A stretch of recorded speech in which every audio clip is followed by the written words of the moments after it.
They been cramping my style all week.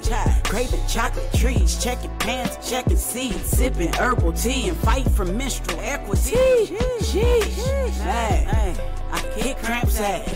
Kick Cramp's ass. Kick Cramp's ass. Kick Cramp's ass. Kick Cramp's ass. Kick Cramp's ass. Kick Cramp's ass. You're now tuned in to the Kick Cramp's Ass podcast with your host, Brittany Walker, advocating for menstrual equity, period poverty, and womb wellness. New episodes on Menstruation Mondays. Happy Menstruation Monday, everybody. Welcome to the Kick Cramp's Ass podcast, where I'm your host, Brittany Walker, and you've made it to episode 26 in season 2, where we'll be talking about period poverty in prisons.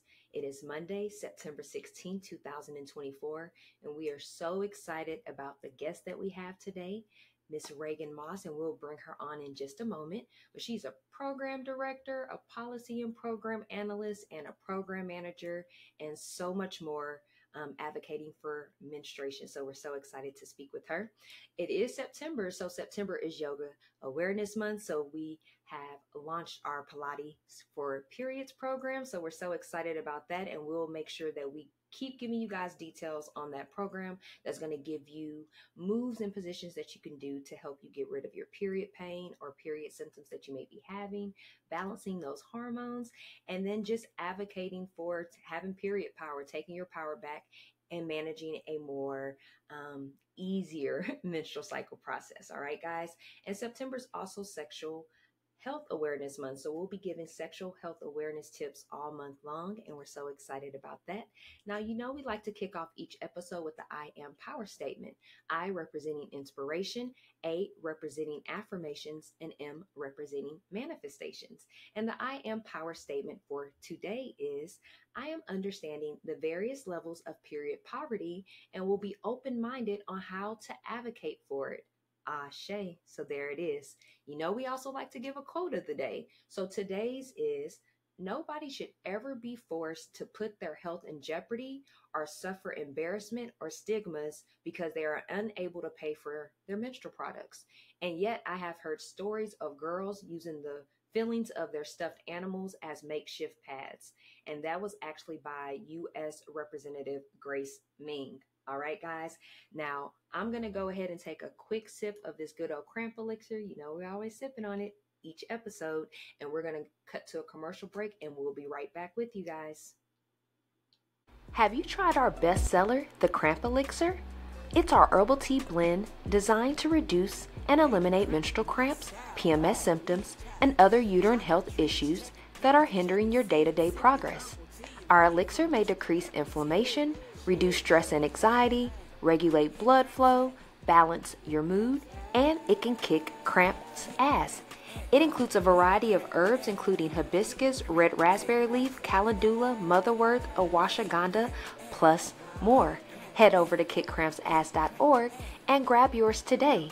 Now, back to the show. Guys, welcome back. We hope that you enjoyed that quick commercial break. We are so excited about today's guest. We are going to have Regan Moss. Now, she goes by she and her titles are as follows. She's on the board of directors for Period. She's on the board of directors for the International Association for Premenstrual Disorders. She's also a Tulane representative for the Cross Center Collaboration for Justice Involved Women and Children. She's also a policy and programs analyst at the Policy Center for Maternal Mental Health, and she's also a maternal, neonatal, and child program manager at Global Health Promise.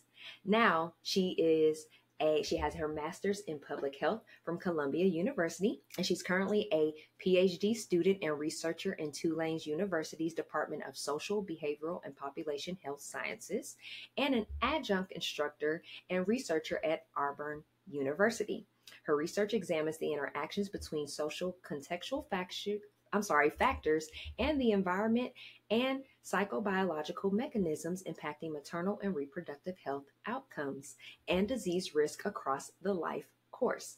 Now, she integrates social epidemiology and policy law perspectives to examine how health, maternal, and reproductive health disparities arise and conducts patient-centered research to gather perspectives and experiences of patients whose systems are marginalized to promote equity and practice inform institutional, local, and state policy to address health inequities in rural southern United States of America.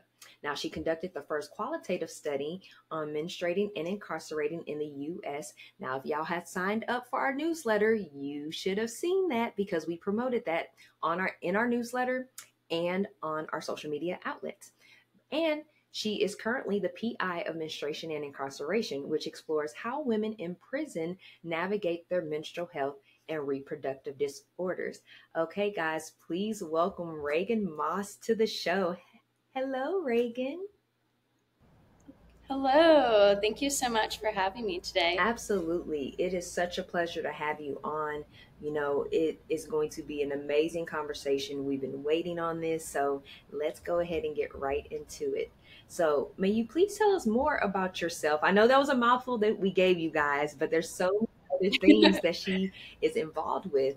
And tell us more about yourself and the organizations that you work with to advocate for period poverty.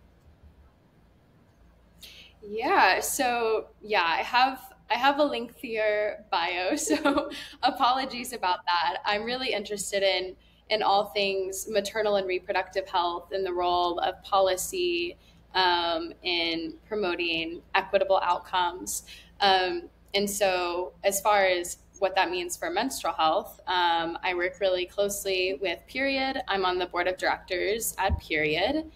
And Period is a youth-led, we're a part of a youth-led movement and we work to tackle period poverty and the social stigmas surrounding menstruation. So I got engaged in Period back in 2019 when I was an undergrad. I was going to school in East Alabama, and my menstrual cycle became super, super painful in college. And so I turned to online resources and whatever I could find to try and make sense of that. And that's where I came across Period. And I really resonated with all of the it's predominantly youth-led, like I mentioned. So I really resonated with that space and really excited to be on the board of directors currently. And then, as you mentioned, I'm also on the board of directors for the International Association for Premenstrual Disorders. And I'm really excited to be leading up their youth advisory board. We're getting that together at the moment. And as an organization, we work to educate people about premenstrual disorders like PMDD, which is premenstrual dysphoric disorder, and other mental health related menstrual conditions. And with the Youth Advisory Council, I'm really excited because we're going to be able to bring in the perspectives of young adults that have PMDD and PME and use that to inform education and clinical practice and policy change. This is so amazing. You just gave so many great resources. And again, guys, for our listeners that are our younger audience, Period is an amazing organization that you can look into. You should be able to go into social media and literally type Period. I believe that they own like that name across the board on social media outlets. So that's so amazing. Thank you for that. So let's talk about what galvanized you to advocate for period poverty. I know you just explained you were having issues when you were in college, but is there anything else that contributed to you wanting to be pretty much like a menstrual activist? Yeah, no, good question. So I think I selfishly joined the movement in the beginning, which I think I've connected with other advocates that say the same thing, right? Like you can't reliably get resources from your employer, from a teacher, from your doctor. And so you have to become a self-advocate first and find those resources in other ways. And so that's initially how I entered the space.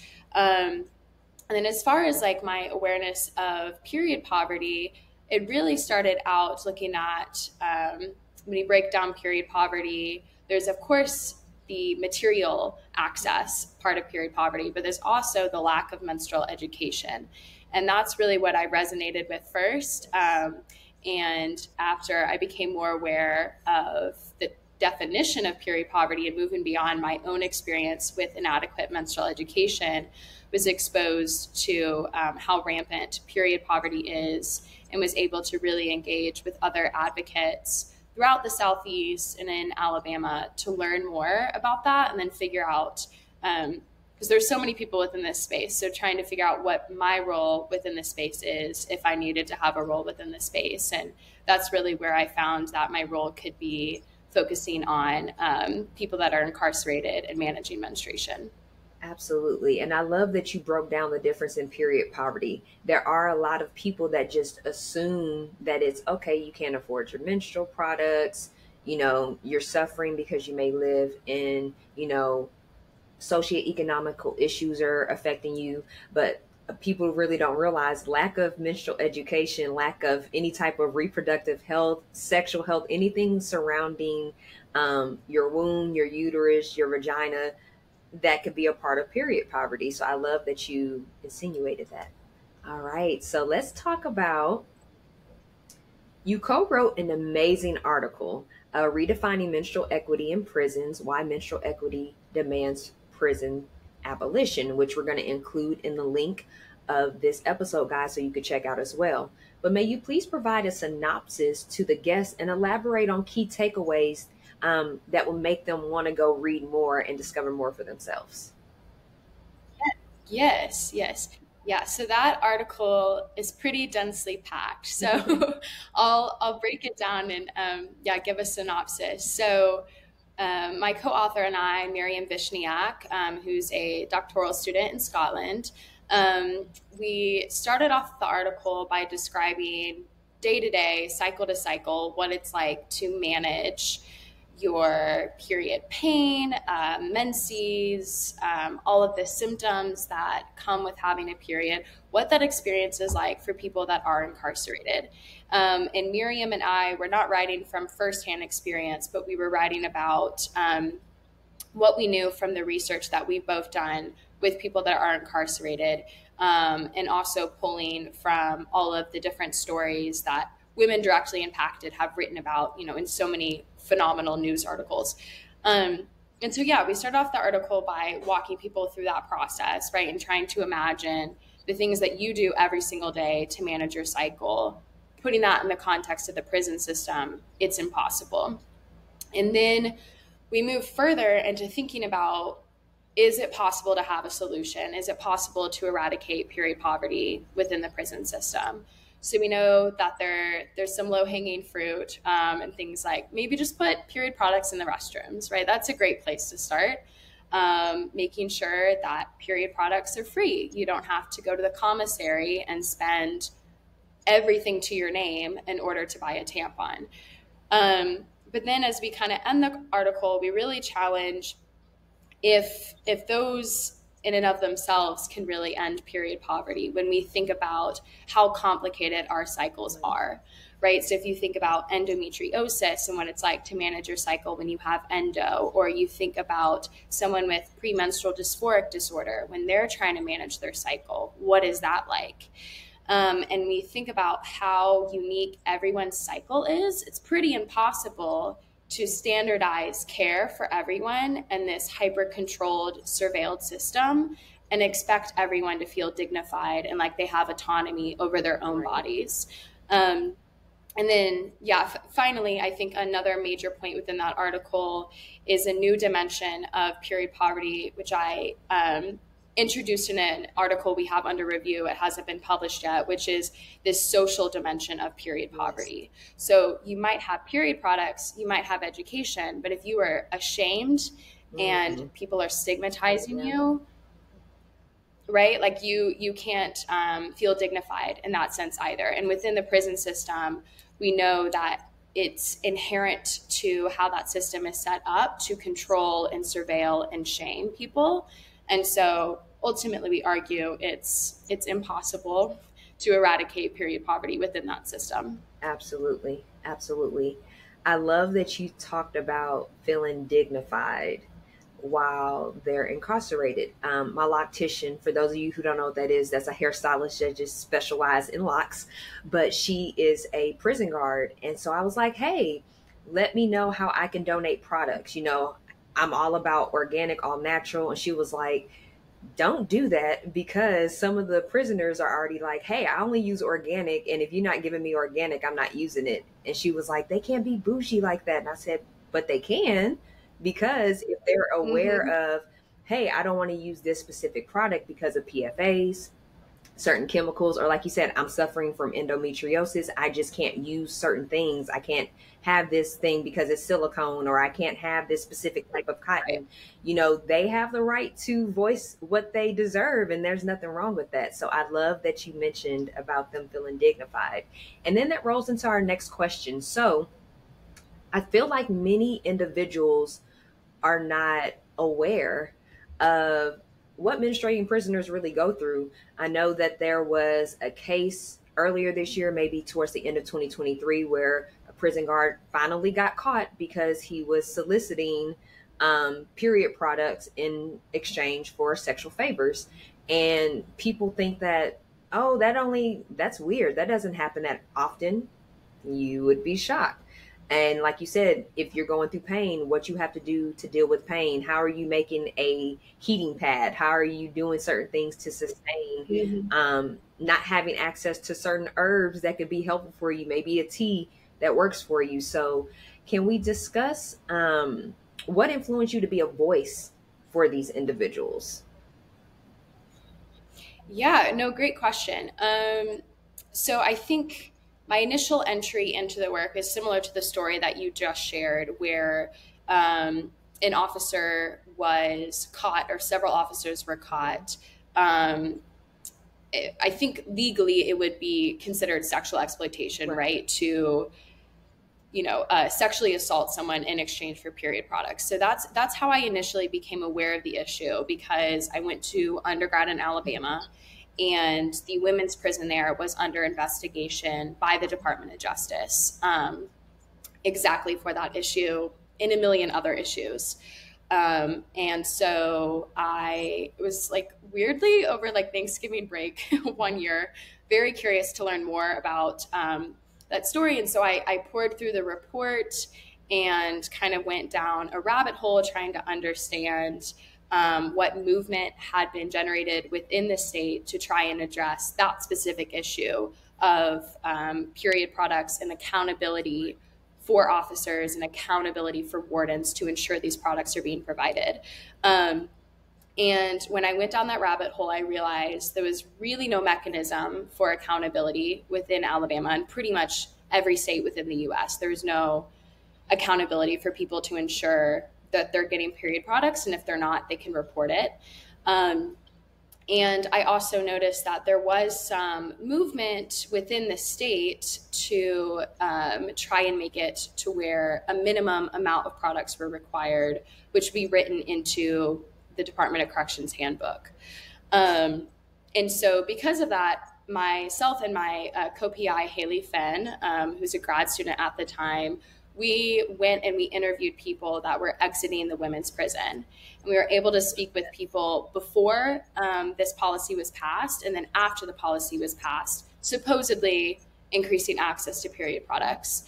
And what we found was that it really had changed nothing within the prison system. Even if folks were able to access period products, they couldn't regularly shower, or they couldn't regularly do their laundry and clean, if they got blood on their bedding or their clothing.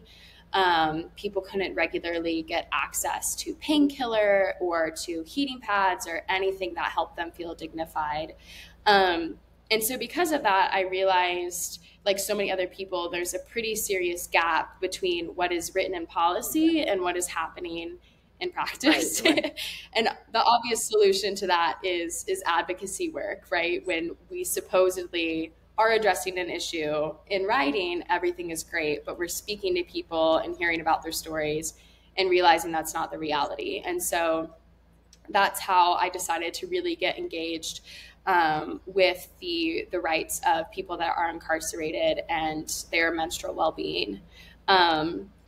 And yeah, I will flag one other thing. I feel like when you're talking about many people within the menstrual equity space don't always seem aware of period poverty within prisons. I think we're falsely taught sometimes that period poverty is only a function of socioeconomic insecurity. And very often it is. And we have to have that equity lens in order to make sure that we are helping, actually genuinely having effective policy, right? We're not just giving period products to a bunch of private schools or, people who have material resources. We have to have, yes, allocate things. But I think another form of period poverty is state manufactured. And we see that within the context of prisons. They provide people with toilet paper. They're willfully choosing not to give people adequate supplies of menstrual products. And as we see carried out, officers take advantage of that and they sexually exploit people. And so, I think it's a pretty big gap within the menstrual equity space to not also kind of broaden our lens and consider how policies or inadequate policies can be leveraged to create instances of period poverty that otherwise would not exist. Absolutely. And like you said, it's all about the advocacy. They have the policies, they're just not being enforced. And then you have a lot of individuals that might not care about the situation because they're closed-minded to, well, they're prisoners. They're still menstruators. They're still human beings. There's a lot of people that are in prison that are wrongfully imprisoned, so you just can't assume just because of whatever they did, they still are human beings and they need to be treated as such. So I love that you went into full detail about what influenced you to be that voice. It's an amazing reasons why you're doing it. And thank you so much for doing that. We appreciate you. Can you tell us more about the Periods in Prison curriculum and toolkit that you developed? And that's something, guys, that we're also going to include in the description of this episode. Sweet. Yeah. So that curriculum we put out last year, Period, and the Thurman Perry Foundation. So myself and Gabrielle Perry of the Thurman Perry Foundation co-authored that curriculum. And so, Gabrielle, I know at one instance came to Period and they talked about building out a curriculum. And then I came to Period as a board member separately and talked about the need for a curriculum. So it was awesome to see, there was an obvious need there. Yes. I was interested in building out a curriculum because like I said, had interviewed a bunch of people that were exiting Tutwiler prison. And I have a few ongoing studies focused on menstruation or reproductive health in prisons.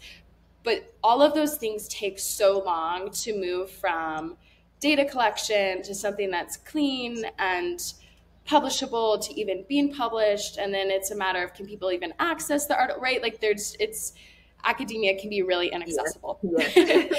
Yeah.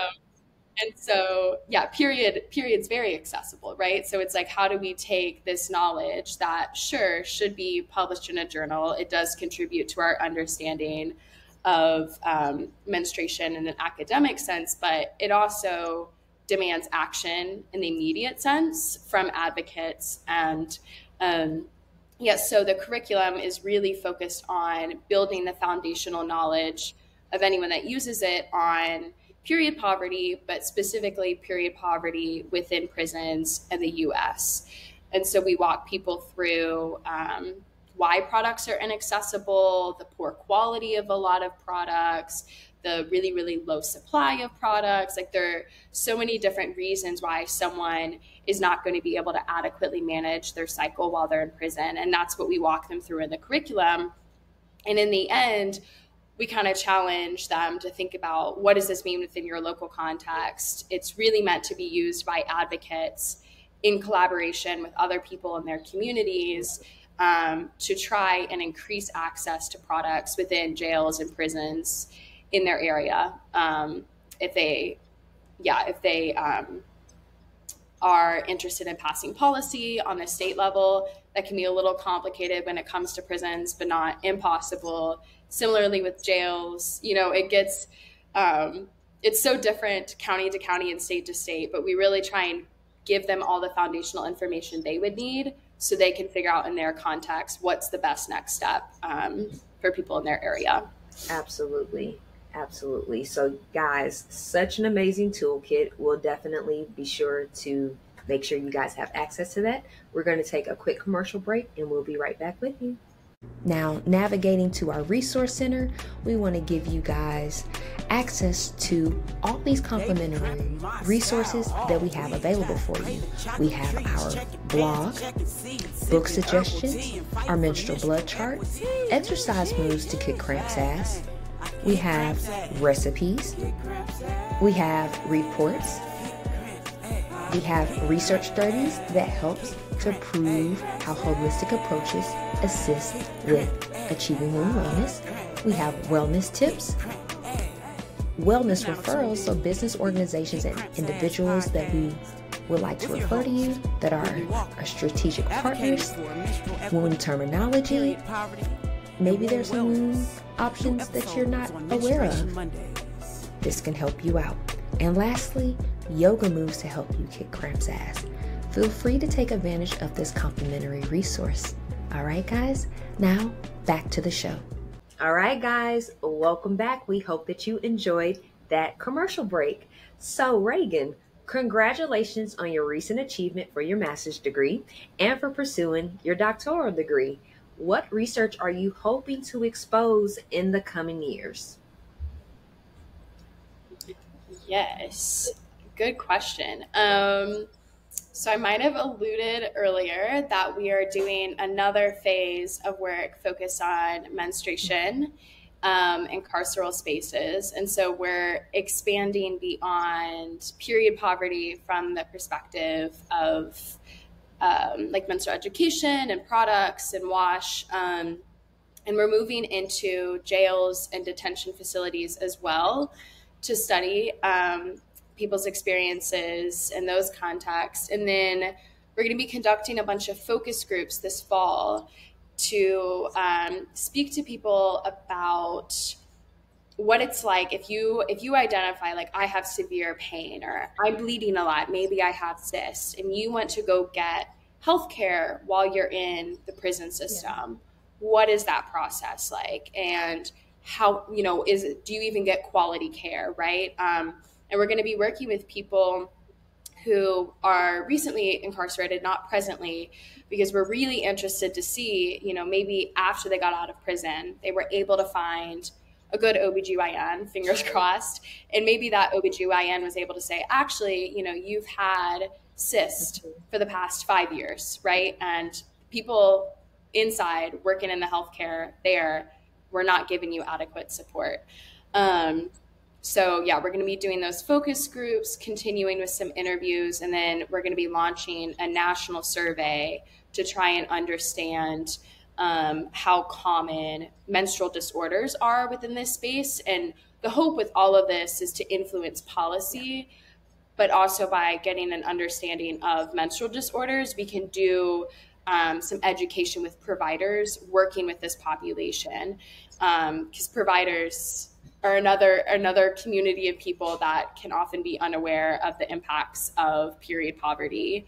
And especially with this population, it's really overlooked. So yeah, those are next directions with that study. And then we have a bit of ongoing work focused on the impact psychologically and sexually for people that have menstrual disorders. That's outside of the prison system. That's like broadly looking at people of reproductive age who might have amenorrhea or dysmenorrhea. And I'm wanting to understand how that impacts people's quality of life outside of the difficulties in managing their cycle. Absolutely. Absolutely. And you kind of already answered the next question. So I'm going to ask it and then we can just throw a little more sauce on it. But what changes or improvements are you aiming to implement with your work? So you listed quite a bit already, but is there anything else that besides us, advocacy and trying to enforce policies and trying to implement specific programs, reduce poverty, what else could be done? What else could be achieved from what you're wanting to do? Yeah. So I think a few hopefully really tangible things. We, knock on wood, are going to be able to introduce some menstrual education within prison arts project and programs, which are present in so many states. So if anyone listening works with a prison arts and education program, it's a great way to work with people who already have trust in a program, and the prison system is already, working with those organizations. So yeah, we're hoping to introduce menstrual education, working on finalizing that curriculum and making sure it's truly relevant to people within prisons. And then I think another thing that everyone can do, and is a goal of this research, is to increase opportunities for accountability. So if someone was incarcerated and they were assaulted by a guard in exchange for a period product, right? Or they had a horrible experience trying to get healthcare support for their cycle, being able to build out mechanisms and education for people that are formerly incarcerated, so they're aware of their rights and they're able, to see it through and see change within the system. I love that. I love that. This is such amazing information, guys. I am so excited about everything that's being implemented. And like you said, connecting with, and you said that's the prisons and arts like organizations that are within the actual states, or can they be on like a city level as well? Yeah. So most of the ones that I'm familiar with, they are already partnered with facilities, like those programs that help people, get their bachelor's while they're incarcerated. Easy way to introduce a course on health, right? Maybe it's broader and you're looking at comprehensive sex ed, or you're looking at menstrual health education, bringing people that knowledge that should be in public school systems, also bringing that within education systems in prisons and jails, or not jails. It's usually prisons. Absolutely. Okay, I love it.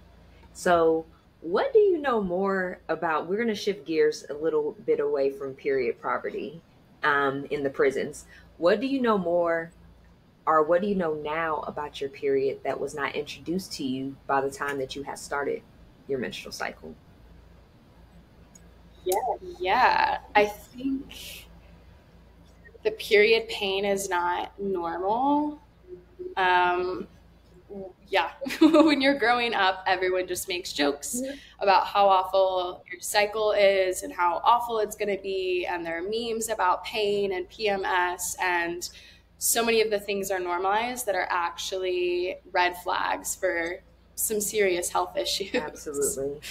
Absolutely. And it's funny because the majority of the guests that I have on, I ask the same question. And pretty much that's what everybody says. Like, hey, it was normalized. It was told like, yay, womanhood, go get your pad, go get your tampon. You're going to be in pain each month for the next 40 to 50 years. So get used to it and just suck it up. It's a part of womanhood. And it's like, no, we're not supposed to experience certain things. No, periods are supposed to be normal and not painful. And I think people misconstrue too the shedding process for pain. When we talk about pain, we're talking about cramps, inflammation, sharpness. We're not talking about the actual process of the shedding. That's uncomfortable, but the pain, you shouldn't experience pain. Yeah. And I'll add to what I was saying too about like my early experiences in college. I think a lot of people in college get on that cycle of like little sleep, a lot of caffeine, poor nutrition, and just how that can make your cycle even worse, and being able to have a better understanding of how important sleep is, even though it's hard to come by sometimes when you're in school, how critical that is for your cycle. Yep, absolutely. So guys, we always talk about lower the caffeine. Let it go. I know it's so good, but it's not good for our wombs. Our wombs do not like it. So do you have like a regimen or like a ritual that you do to prepare for your menstrual cycle? Like, hey, I track my cycle, so I know it's coming. So I want this specific food. Give me this specific drink. I like my favorite socks. Do you have one? Yeah, I do track my cycle. I'm a pen and paper kind of person. And yeah, I just eat sweets, and I let myself eat sweets, and I let myself enjoy eating sweets. I think that's my ritual, is just enjoying what I want to enjoy and what I need at that phase within the month, and not trying to overthink, too much about if I'll regret it later. I just, enjoy it. And I used to do Pilates and yoga a lot around my cycle. And when you shared earlier at the beginning of the episode, that totally reminds me that I used to do that. So I should bring that back. Yeah, absolutely. Absolutely. I love it. I love it. Great tips. So are there any last remarks or comments that you would like to share with us before we close out for the day? Yeah, I'll just connecting back to advocacy work and period poverty within carceral spaces. I would encourage anyone that's interested in making a change to connect with other people in your local area who are formerly incarcerated, who are directly supporting people within the prison system, and building coalitions between the traditional menstrual equity movement and the leaders within prison abolition or the rights of people that are incarcerated in those spaces. And I think together, that gives us a unified front, but we're also able to speak to our individual expertise as movements. And I think, together there are a lot of possibilities there to improve conditions within prisons and reconsider the necessity of the prison system to begin with. Absolutely. Absolutely. That's some great information, guys. We're going to take a quick commercial break and we'll be right back with you. Welcome to kickcrampsass.org. Now, feel free to subscribe and get 15% off. By doing so, you're subscribing to our newsletter and you'll receive the latest news, resources, and updates. We appreciate you for connecting with us, so we want to get you with 15% off on your first order. So go ahead and leave your first name, your last name, and your email address, and you'll have this 50% off coupon that you can use towards your first order. Now, back to the show. All right, guys, we hope that you enjoyed that commercial break. So to recap, guys, we talked about period poverty in prisons and how important it is for us to spread more advocacy and see how we can contribute and be an aid to assist these individuals. Because again, most people don't realize what these prisoners go through and what they don't have accessibility to. And with us having our freedom and having accessibility to do what we need when we're on our cycles, we want to just try to lend a helping hand and help them. All right, guys. So we had Regan Moss on. So we're going to go ahead and, if you don't mind, Regan, let's talk about any events that you have coming up. Yeah, so around Period Action Day this October, I'm going to be hosting an event with Dr. Christine Drew focused on ableism and the menstrual equity space. And so if anyone is interested in learning more about that event as we fine-tune details, you can connect with me. My email is rmoss3@tulane.edu, and I can send over all the event details.